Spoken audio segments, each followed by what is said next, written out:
next speaker is a great human rights activist as well as being strongly against the war. Please welcome writer and journalist Victoria Brittain. Thank you very much, Kate. Good afternoon, everybody, and thank you all for coming when it's Eid and it's raining. It's a great turnout, a great turnout. I want to say three things, three main reasons why we have to do everything we possibly can to stop this bombing and not accept that never-ending war is the new normal. That is what Downing Street and the White House would have us believe. We will not accept it.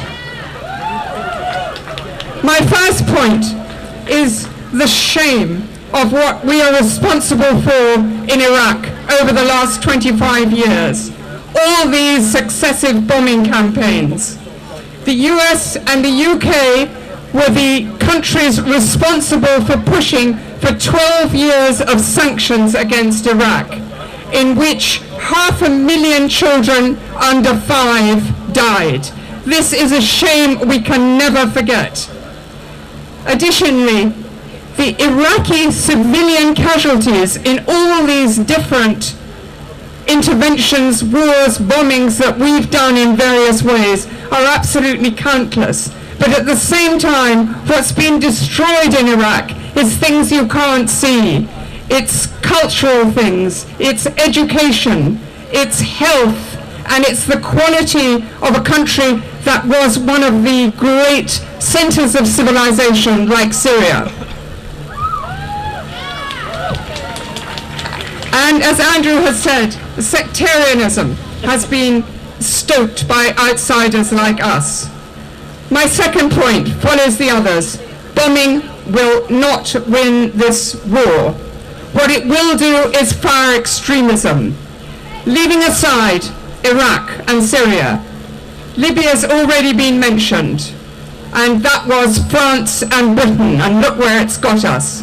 And let's look also, don't forget, Yemen and Somalia, countries destroyed by drones and by proxy wars funded by the West. There is no made in the West solution. We are the problem.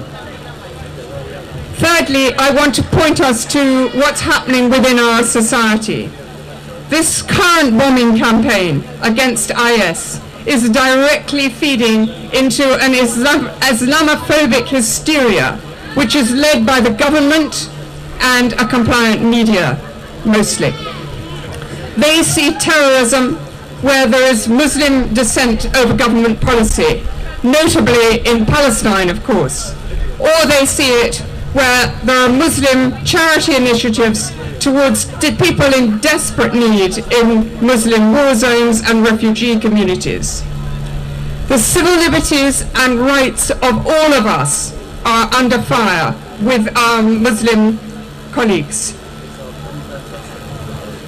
Anybody who heard the Home Secretary's speech to the Conservative Party conference knows that we haven't seen anything yet. They've got plans for much, much worse.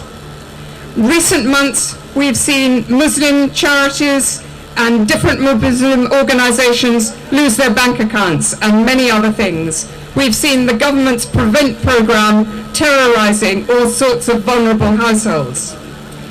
But I want to end by saying that this week's collapse of the so-called terrorism case against my friend and colleague Mohsen Beg,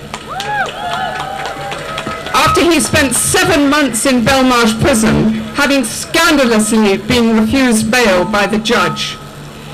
That should give Mrs. May something to think about. The intelligence services, the police, and her own officials get things embarrassingly wrong.